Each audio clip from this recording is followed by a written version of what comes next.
So hi guys, Jericho Reviews here, and I'm back with a brand new action figure review. This time I'll be reviewing this, which is the new 13th Doctor action figure. It's rarely surprising that we have a figure this early, especially with the current state of character options as Doctor Who range, but it's a welcome addition in this lovely brand new packaging, so let's waste no time and let's take a look.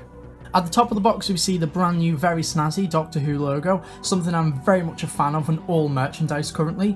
On the side of the left we have a beautiful render of the TARDIS that is currently on a lot of merchandise right now. I really do love this feature, along with this giant big window box which gives us a great view of the figure from all angles.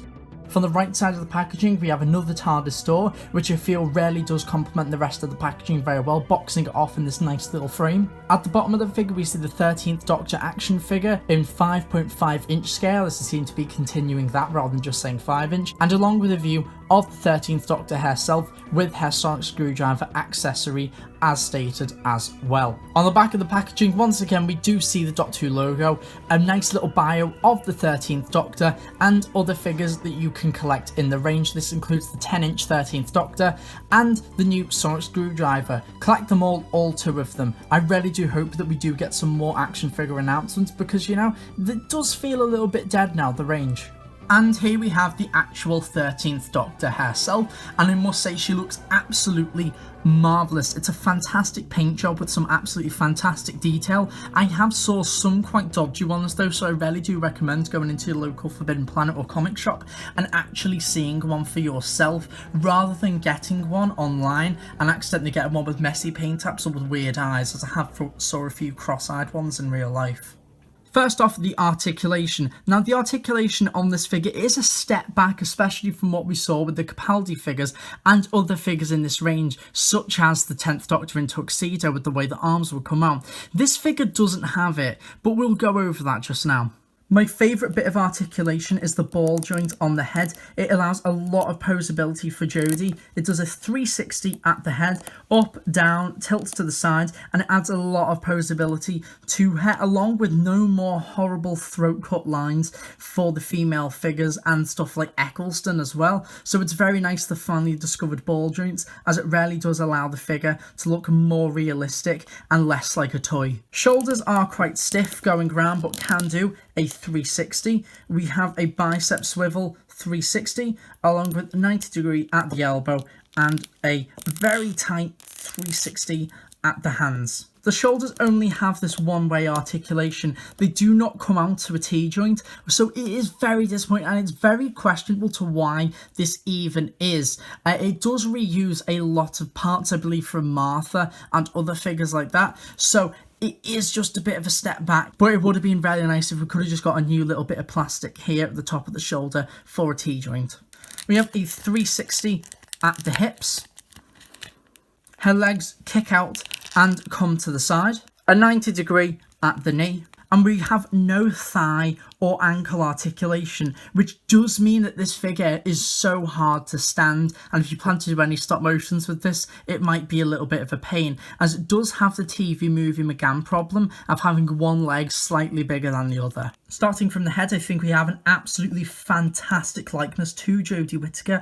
I had to opt for one with a little bit of thick paint apps so it doesn't highlight her cheekbones as well, but you very much can see them in the light. We see her eyebrows very nicely painted on, along with those nice blue eyes. Her nose and her lips are done very, very well. Her facial expression is done almost in this slight smirk, but it still opts for a more neutral face, which I really do like. It's a very nice expression, and I think it was pretty much the perfect option to go for. On her ear, we see two little silver dots, which does represent her earring. And the paint on her hairstyle, we've got this really nice pale blonde with a bit of a darker blonde wash over it in order to bring out the details, along with, on top, we have those very nice roots which are painted in a darker brown. They do look a lot better in person. On photos and on videos I was thinking, oh, that does look a little bit messy, but in person it does look absolutely fine, and it carries over to the side of her hair here. It's not really something I would have included. It's a lot like that we know that M'gann's hair is a wig in the movie. It's just something we do ignore, and I think that's kind of the same for her roots, as the figurine collection didn't include it. But, oh well, it's a nice little touch. Her torso is detailed incredibly. We see her neck along with the nice addition of collarbones, and we go down and see the rainbow stripe on her black t-shirt. Again, this is the black t-shirt variant. I do think we will get more with the blue and the purple variant, and we do get some nice paint detail and sculpt of her yellow braces. Her trousers, I think, are fantastically detailed with these nice creases, but still being smooth enough to actually look like they're tight fitting. It's still a little bit loose. I think that effect is created very, very well. People have complained about the fact that there is a sculpt up here of the top of her trousers, which again I do think looks a bit more dodgy on camera, but in person and when you're moving the figure about with articulation, it's really fine and you don't really notice it. It's not really something I complain about. At the bottom of her legs, we see her shins, her socks and her boots, which have some fantastic details on, such as her laces and some beautiful shading with different browns and these bronzy textures. I think they come out very, very nicely. The arms of the 13th Doctor are very nicely sculpted and represented, with this black stripe going along the back and around the front, which again represents her cuff detail. Underneath the arms, we have sculpted and painted on her pockets. At the back of her neck, we see her hood drooping down across her back. We see that very nice lovely navy lining across, which is very nicely painted and very clean. The creases are all very nicely sculpted, and it really does look very realistic and not just like a lump of plastic like hoods in the past have with Doctor Who figures. Her coat droops and spills out with her hips, which looks absolutely fantastic, along with that, again, navy blue lining, which does come across at the back, which, again, I think that is fairly nicely painted. Inside her lapels, we see that rainbow detailing, which should continue all the way down the bottom, but on all figures it doesn't. Most likely, it's a very tricky thing to paint, so it's just a bit more cost and effort efficient to just paint it halfway, because that's pretty much what you see displayed on the figure rarely when it is like this. The sonic screwdriver accessory I think is wonderfully detailed and painted for its such small size. We do see the Sheffield steel moulding lines and just how rough the textures are, along with the crystal emitter at the top, which I do think is a little bit too big, but again, it's the small size, you can't really complain, along with the yellow detailing of the inside crystals. It would have been nice if we could have got some yellow paint in the centre, but again, it is a very small figure, so I'm not too bothered, and it always can be done by yourself. The screwdriver accessory itself is a little bit scary though with how thin it is, especially this little connector here which connects the handle to the main bit of the Sonic.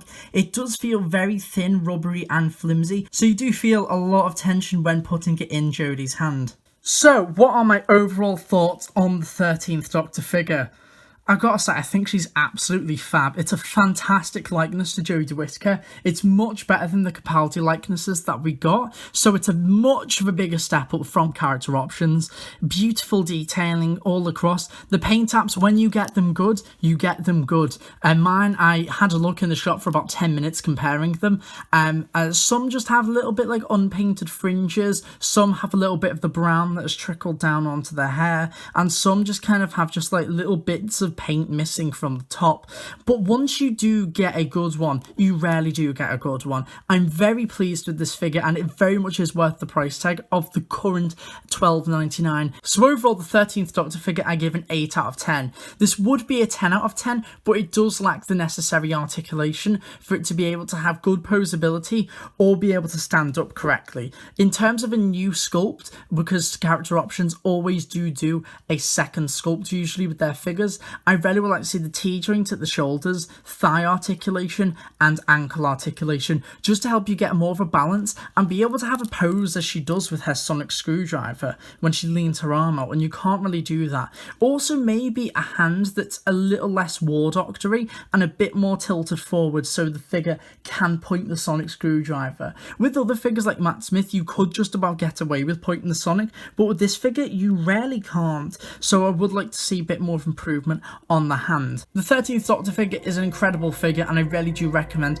sorting out and getting your $12.99 to get this figure. She looks absolutely fab with the rest of the monsters, and here is a little bit of a photo montage of the 13th Doctor to close out the video. So thank you guys very much for watching, and I'll see you next time. Goodbye.